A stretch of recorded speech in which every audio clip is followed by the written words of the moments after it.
So James, it's nice to be here in your world. Thank you, Richard. It's nice to have you. Welcome to our engineering design facility. At this facility, our job is to re-engineer plumbing products to be much more efficient and much more effective.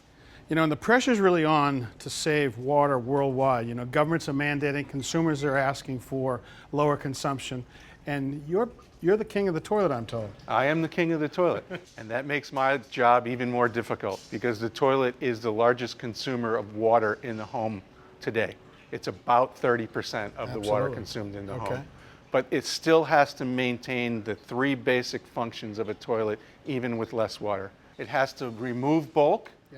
It has to keep the bowl clean, no staining. And that wasn't the case with some of those early low-consumption toilets. And we got a lot of complaints about that. For sure. And very importantly, it has to maintain proper drain line carry, meaning it has to carry the waste and water to the sewer system and the septic system. So it has to work with the existing plumbing systems we've got out there. It sure does, all with less water. All right. So I see a big computer screen here. Is it all done by computer now?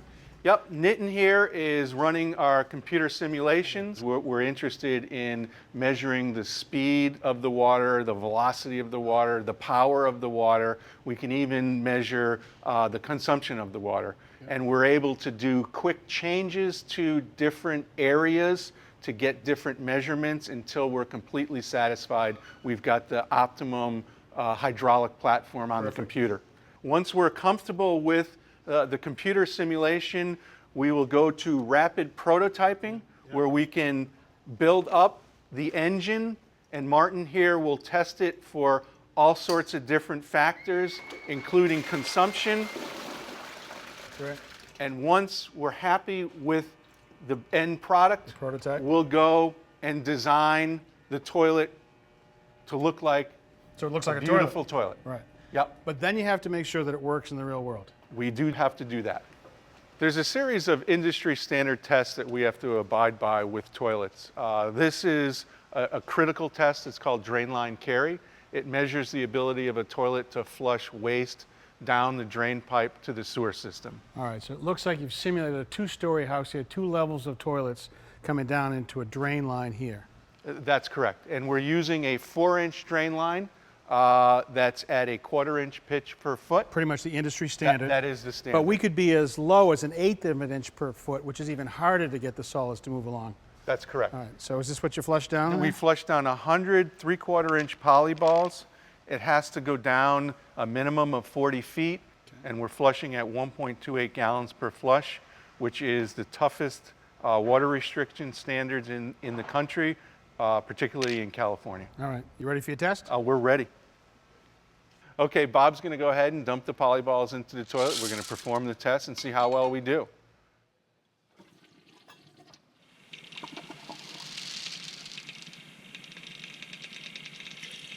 Well, here they come. Here it goes. There we go. There we go.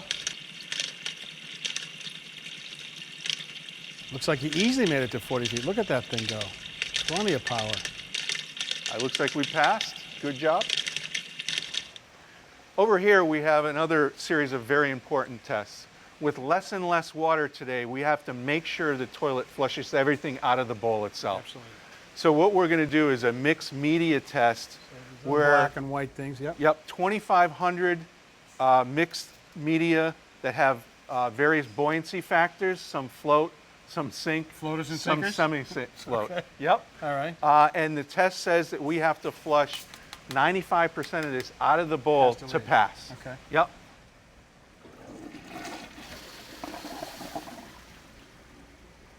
That's, I think that's a pretty high percentage. Yeah, I'd say out of the 2,500, we've got all but 4.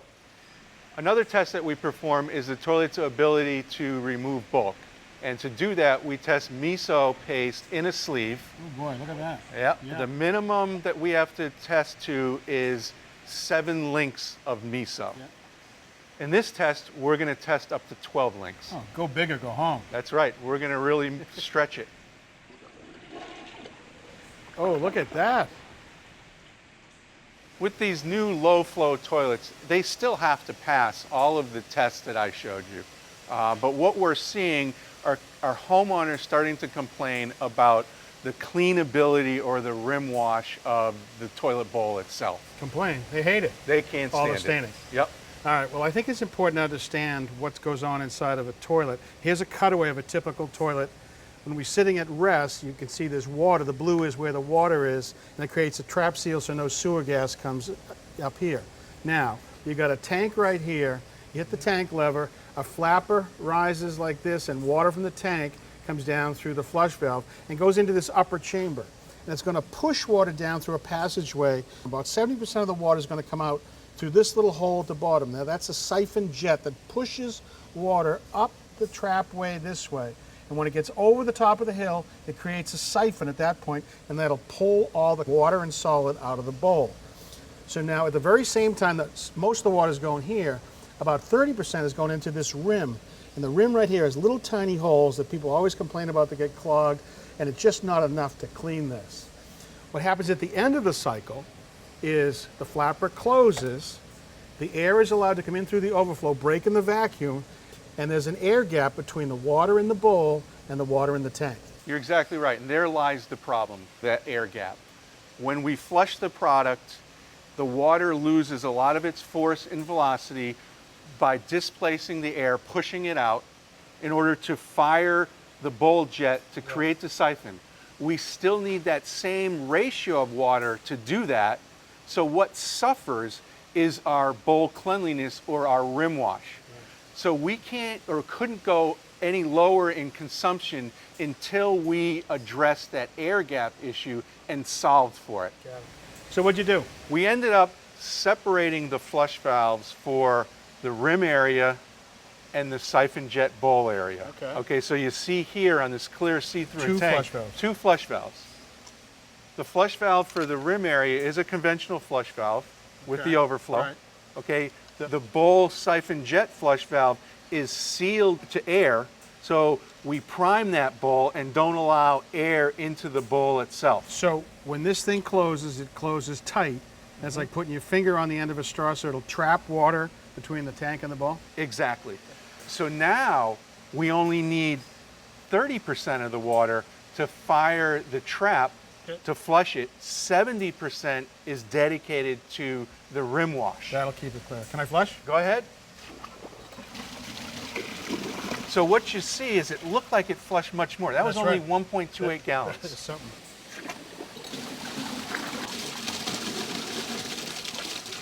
What you also see is we've eliminated the undercuts with the rim punchings. All those holes? That trap dirt. Yeah. And you have one strong, powerful jet that scours the entire bowl. That's pretty cool.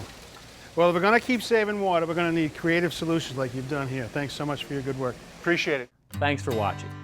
This Old House has got a video for just about every home improvement project, so be sure to check out the others.